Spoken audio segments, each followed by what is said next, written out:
या बातमीचा आढावा घेतलाय आमच्या प्रतिनिधी अलीम शेख यांनी। बिडकीन ग्रामीण रुग्णालयातील डॉक्टरांच्या कमतरतेमुळे गर्भवती महिलेची रस्त्यात प्रसूती झाल्याची एनटीव्ही मराठीनं बातमी प्रकाशित केली होती। गावकरी आणि सामाजिक कार्यकर्त्यांनी आंदोलनाचा इशारा देण्यात आला होता।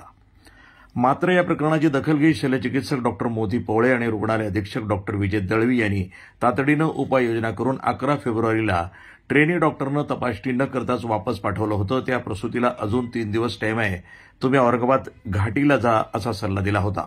त्या गर्भवती महिलेची घरी जात असताना अवघ्या 500 मीटर अंतरावर रस्त्यातच प्रसूती झाल्यानं संतप्त नागरिकांनी, सामाजिक कार्यकर्त्यांनी आणि आरपीआय राज्य संघटकांनी 13 फेब्रुवारीपर्यंत डॉक्टर उपलब्ध न झाल्यास रुग्णालयाला टाळे ठोकू असा इशारा दिला होता। यानंतर प्रशासनानं तातडीनं हालचाली करत डॉक्टर आशिष वेदपाठक यांची बिडकीन ग्रामीण रुग्णालयामध्ये नियुक्ती केली। आरपीआयचे राज्य संघटक सचिव अमोल नरवडे, माननीय ग्रामपंचायत सदस्य असलम सय्यद आणि शिवसेनेचे शहर प्रमुख हाफिज इनामदार यांनी पुष्पगुच्छ देऊन डॉक्टर वेदपाठक यांचं स्वागत केलं। दरम्यान 2 वैद्यकीय अधिकारी वैद्यकीय रजेवर असल्यानं रुग्णालयाचा भार फक्त एका वैद्यकीय अधिकाऱ्यावर आहे। मंगळवारी झालेल्या डॉक्टरांच्या हलगर्जीमुळे तसंच डॉक्टरांच्या कमतरतेमुळे दिनांक 21 फेब्रुवारी रोजी डॉक्टर मोती पवळे यांनी बैठक बोलावली आहे। गावकरी आणि संबंधितांनी या बैठकीला उपस्थित राहावं असं आवाहन सामाजिक कार्यकर्त्यांकडून करण्यात आलं आहे। ग्रामीण रुग्णालयातील डॉक्टरांच्या कमतरतेचा प्रश्न सोडवण्यासाठी प्रशासनानं केलेल्या तातडीच्या उपाययोजनामुळे सध्या तरी नागरिकांतून दिलासा व्यक्त होत आहे। आणि घटना घडली होती त्या ठिकाणी एका महिलेची डॉक्टरांच्या हलगर्जीपणामुळे रस्त्यातच प्रसूती झाली होती। त्या ठिकाणी तुम्ही स्वतः आले होते, तुम्ही एक अर्ज सुद्धा दिला होता, मात्र निवेदन दिला होता। ते निवेदनाची आता दखल घेण्यात आलेली आहे। त्या ठिकाणी डॉक्टर तात्काळ पाठवण्यात आलेले, काय सांगाल?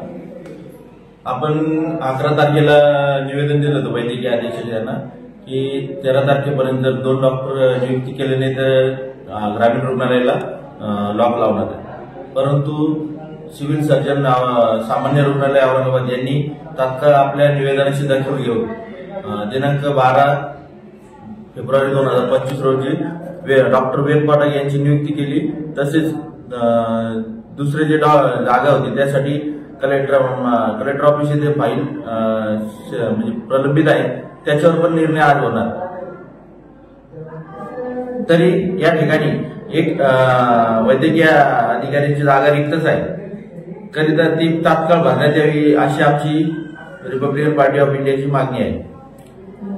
आता दंत विभागामध्ये सुद्धा जागा नाही, म्हणजे अवेलेबल आहे, डॉक्टरची अवेलेबल नाही, त्याच्याबद्दल तुम्ही काय म्हणणार? या ठिकाणी दंत विभागाला डॉक्टर नसल्या कारणाने रुग्णांची गैरसोय होत आहे। त्या संदर्भात 21 तारखेला माननीय सिव्हिल सर्जन हे बिडकीन येथे मीटिंगसाठी येणार आहेत। त्या ठिकाणी आपण सोनोग्राफी तसेच दाताच्या डॉक्टर बद्दल तो मुद्दा मांडणार आहे। घटना घडली होती, त्या घटनेचा निषेध आम्ही सर्व गावकरी यांनी केला होता।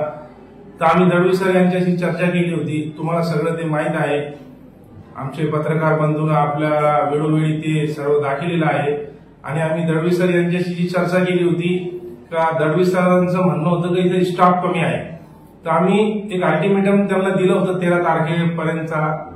तर दळवी सर यांनी आम्हाला कळविलं की इथे एक डॉक्टर अवेलेबल वेदपाठक सर यांची नियुक्ती झालेली आहे आणि अजून एक नियुक्ती 2-4 दिवसात होणार होती। त्यासाठी अमोल भैया यांनी त्यांना सांगून आज एक स्टाफ आणि गावकऱ्यांसोबत एक मीटिंग ठेवली होती। ती मीटिंग पोस्टपोन झालेली आहे। तर ती मीटिंग 21 तारखेला ठेवण्यात आलेली आहे। तर मी सर्व गावकऱ्यांना असं आवाहन करतो की 21 तारखेला आपण जास्तीत जास्त संख्येने इथे उपस्थित राहावे, कारण हे ग्रामीण रुग्णालय आपलं आहे। आपल्याला काय समस्या आहे ते आपल्याला मांडता येतील आणि मग आपण एखादी घटना घडली का आपण येतो आणि इथं गोंधळ करतो। तर त्या व्यतिरिक्त 21 तारखेला सर्वांनी यावं आणि वेदपाठक सर असो का त्यांची कोणतीही टीम असो त्यांना विचारपूस करावी, आपल्या समस्या त्यांना मांडाव्या आणि ते 21 तारखेला आपल्याला सांगतील। तर मी माझ्या वतीने सर्व गावकऱ्यांना विनंती करतो की 21 तारखेला इथे या। प्रतिनिधी अलीम शेख, बिडकीन, पैठण, एनटीव्ही न्यूज मराठी।